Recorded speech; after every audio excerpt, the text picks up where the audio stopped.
This is the Mountaineer Moment, your source for all things West Virginia football and basketball. From pregame to postgame coverage and breaking news, we've got you covered. Let's go.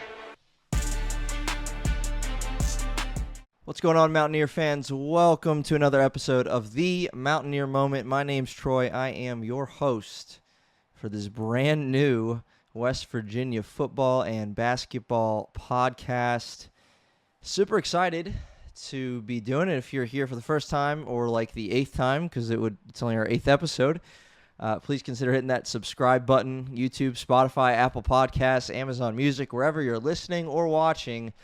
We would love to have you join this community for the long haul here on Mountaineer Moment.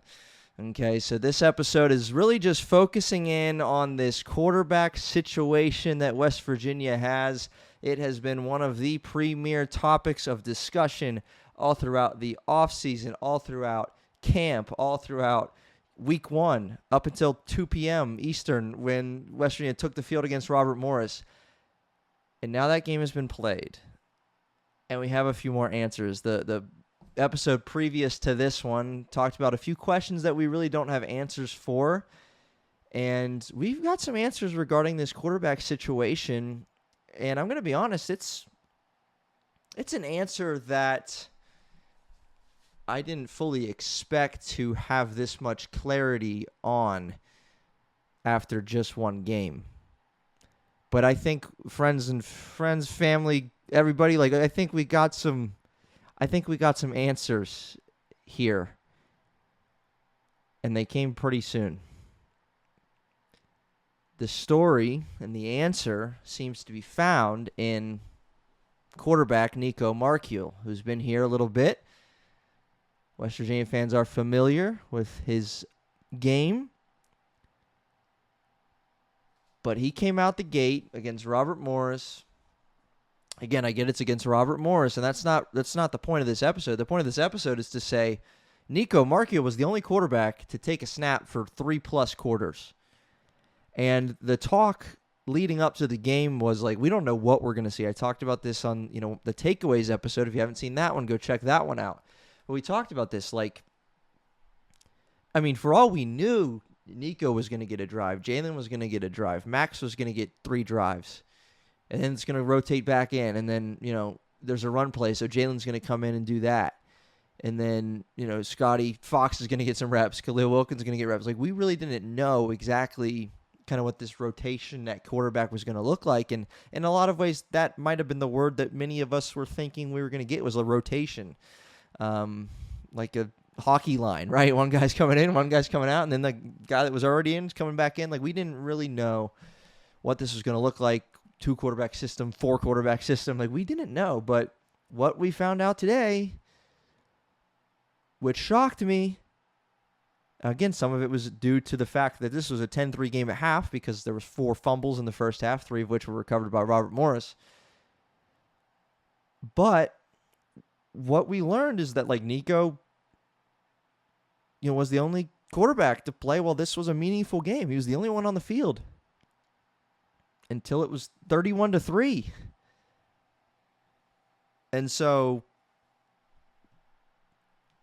I didn't expect that. Right, every drive in the first half. Even from the second drive on, I was like, "Is Jalen coming in? Is someone else going to come?" Max Brown sat today with a hamstring injury. He wasn't even dressed, but Khalil Wilkins was dressed. Scotty Fox was dressed, and they got in just in the last 4 minutes of the game.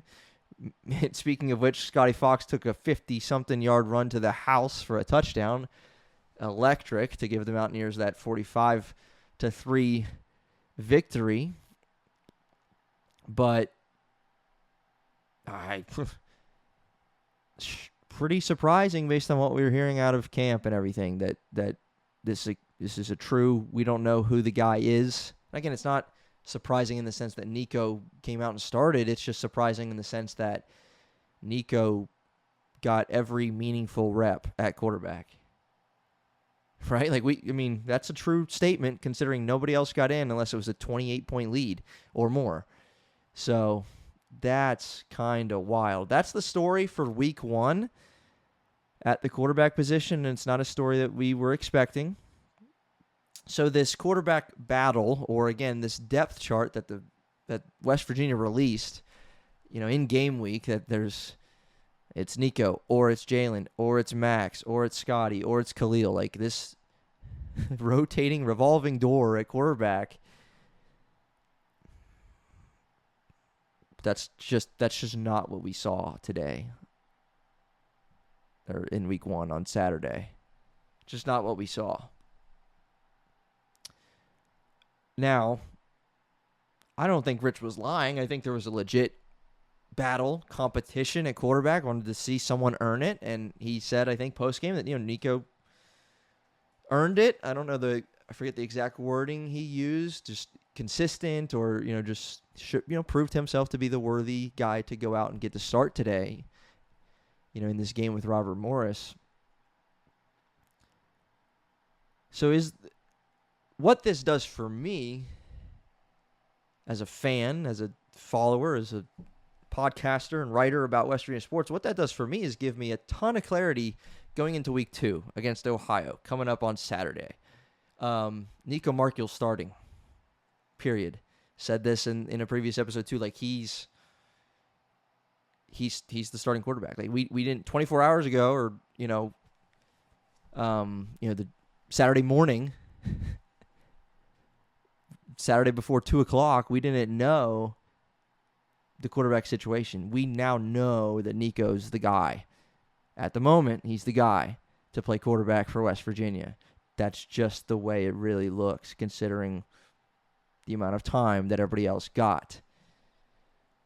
Now, I think something can be said for this quarterback position battle and every other position battle on the field that the Mountaineers have had this offseason. And in a lot of ways, position battles are really, really good because it brings the best out of you in practice, because you got to earn your spot. And here's a roster full of 81 new players and all new coaching staff, all new scheme. And so you have to earn your spot in the starting lineup, or on, offense, defense, special teams, or the second unit, or you're earning your place. You're going to play hard. You're going to earn it. You're going to practice well. And what this shows is maybe Nicco benefited from this competition. Again, he said post-game that he wasn't told that he was going to be the starter until earlier on in the game week leading up to Robert Morris, and that's when he found out. And then it was, all right, I'm starting. Let's go.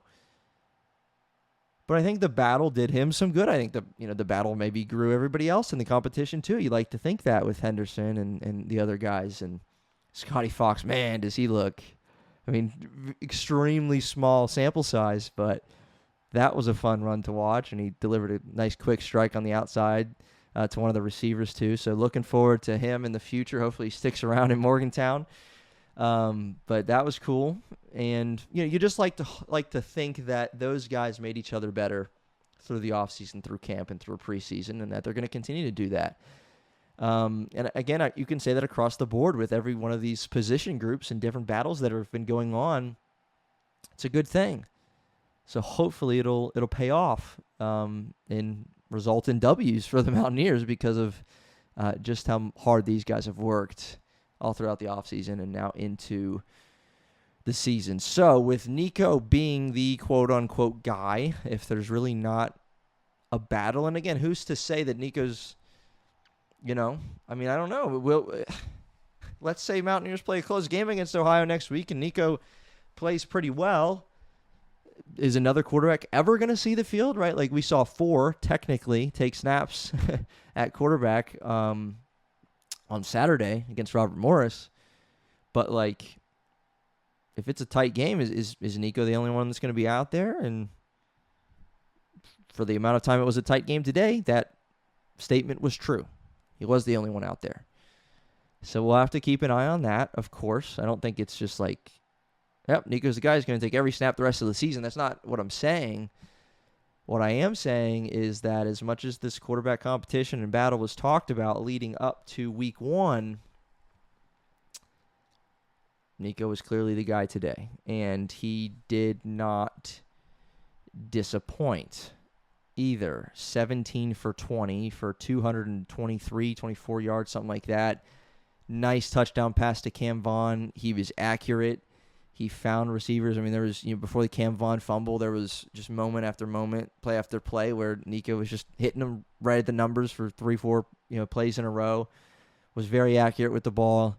Ran it well. Obviously, he's not as fast as Jalen Henderson. And people, when Jalen took off a couple times in his moments, people were like, oh my goodness, I like that. And I do too, but I trust Rich too, and Nicco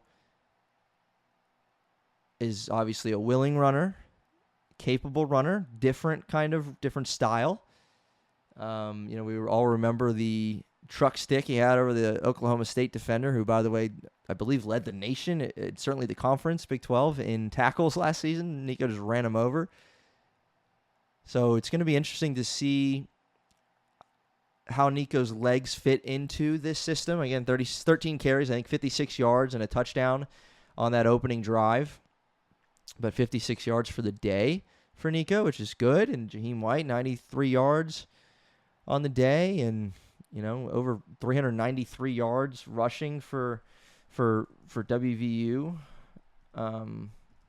against Robert Morris. I'm just confirming that real quick because don't want to give you the wrong information here on Mountaineer Moments. So yeah, Nicco, 17 of 20, 224. Yep, Jaheim 93 yards and 393 yards overall for the Mountaineers. Nicco had 56 yards and a touchdown on 13 carries. His long was 11 on the day, and just, he's, again, I don't envision Nicco breaking an 80-yarder this year. He can get you 10 at a time, and 10 at a time moves the chains. So, like what I saw out of Nicco Marchiol, again, I don't think there's any reason to think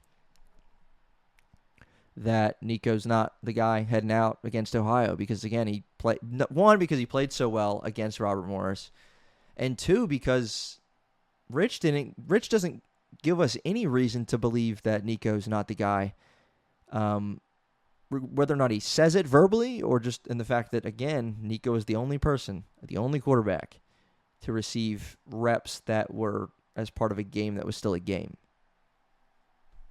So you tell me who's starting next week, right? Like, that's just the story here.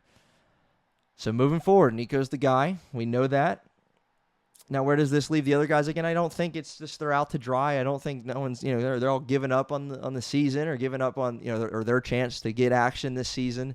It's a long year and things happen. And, what we do know is that if Nicco struggles for 2 drives, he's getting pulled, but if there's a stretch of games where, it's just not going well, I mean, we're going to see another guy.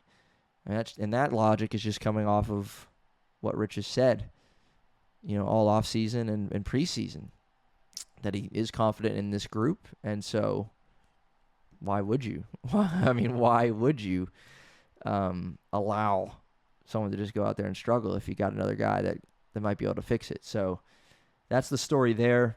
And I think, again, I'll end with this. I think there's a great reason for Mountaineer fans to be confident in Nicco. Again, he can throw an accurate ball, and he showed that today. Again, we didn't go deep a lot. The one deep ball that was really attempted was caught by Cam Vaughn, and for that 46-yard touchdown.